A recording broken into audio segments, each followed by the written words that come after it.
ESPN's college football insider Heather Dinich joins us here in the locker room via the Loud Security Systems News Maker Line. Heather, thank you so much for your time today. Yeah, you bet, man. The locker room is a perfect place for me because I got 3 boys and I live in one. So let's go.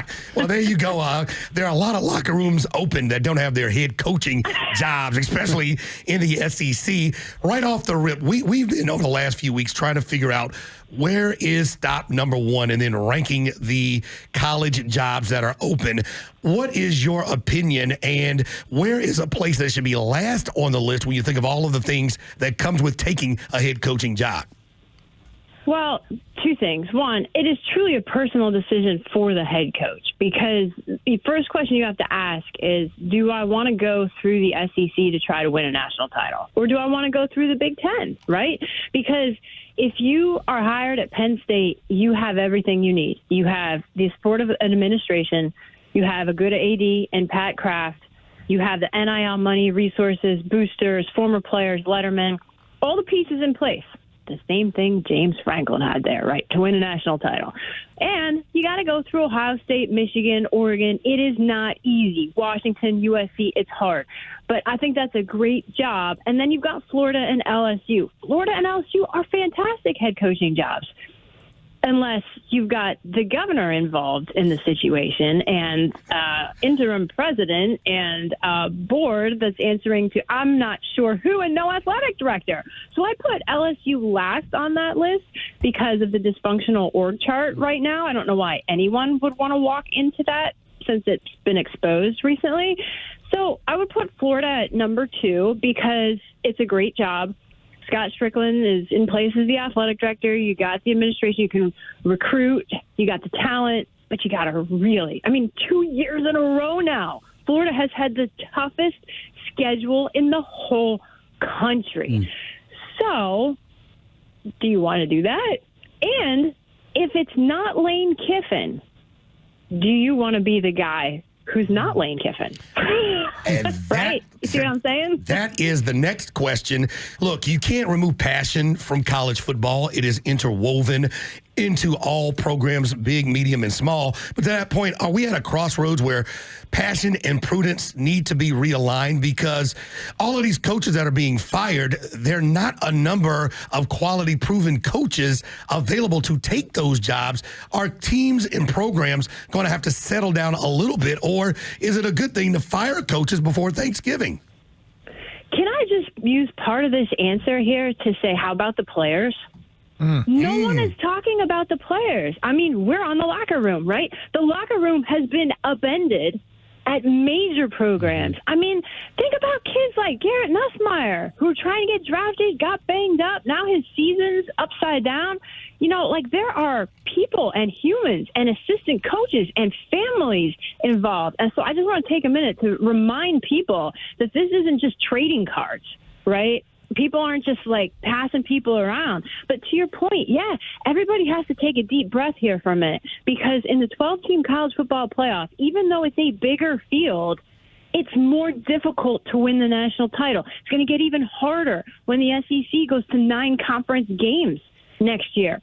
So the reality is you don't have to adjust your expectations of winning a national title at any of these schools. You have to adjust your expectations to losing. You are going to lose more football games. So if losing 2 or 3 games is going to cost your head coach the job, good luck finding another one. ESPN college football insider Heather Dinich joining us here in the locker room via the Loud Security Systems News Maker Line. Heather, speaking of 2 lost teams, tomorrow the initial college football playoff rankings are going to come out, and some of the conversation now is going to be disseminating 1 and 2 and maybe even 3 lost teams. What do you think are going to be the biggest sticking points as we go through this next month of deciphering who should be in this 12-team field? So the selection committee is absolutely going to hone in on 3 main things: strength of schedule, strength of record, how did you fare against that schedule, and what do you look like on film? How does what we're seeing in these coaches' cut-ups on iPads compare with what the statistics are telling us? Does it match? Those are the 3 main things. This is not rocket science, right? But when you dig deeper into it, you have things like head-to-head results that are going to be a big factor. Like I've got Notre Dame today ahead of Miami in spite of that head-to-head loss, because Notre Dame right now on film is playing better than Miami. How do you balance those things as a committee member? Some of the head-to-heads are still going to stick. Like when you look at the trio of Alabama, Georgia, Ole Miss stacked up in that order, I would expect in large part because of the head-to-head results on Tuesday night. When you look at the Georgia Bulldogs, what do you see? One loss early in the season to Alabama. They keep finding ways to not only win games, but win and dominate games in the fourth quarter. What do you see when you see a team with one loss, but they keep winning like they're a team with no losses? I feel like there's still some questions around Georgia, particularly on defense, but then you see them get after it in the fourth quarter like they did on Saturday night and really start to get some pressure. You're like, oh, there they are, and then you see a complete team. So can they continue to do that down the stretch here when it matters the most against a team like Texas? That's going to be such a big game. So I feel like Georgia is in a comfortable spot right now, but at the same time, they can further entrench themselves in that safety net this month. Heather, when you watch the landscape of college football happening the way it is with the firings that you've talked about and the kids dealing with what they're dealing with, do you see it continuing to go the way it has been where guys get broke off for $10 and $12 million deals? Or do they change the way it's done a little bit, and do you start hiring some younger up-and-comers and pay them more with maybe some incentivized contracts? Well, with the way it is right now with so many openings, I don't think some of these athletic directors are going to have much of a choice but to hire some of these younger up-and-coming coaches. Off the top of my head, John Sumrall at Tulane is someone should be paying particularly close attention to. Ryan Silverfield at Memphis, Alex Golish at South Florida. There are a lot of candidates in the group of five who are in the race for a playoff spot at their respective teams.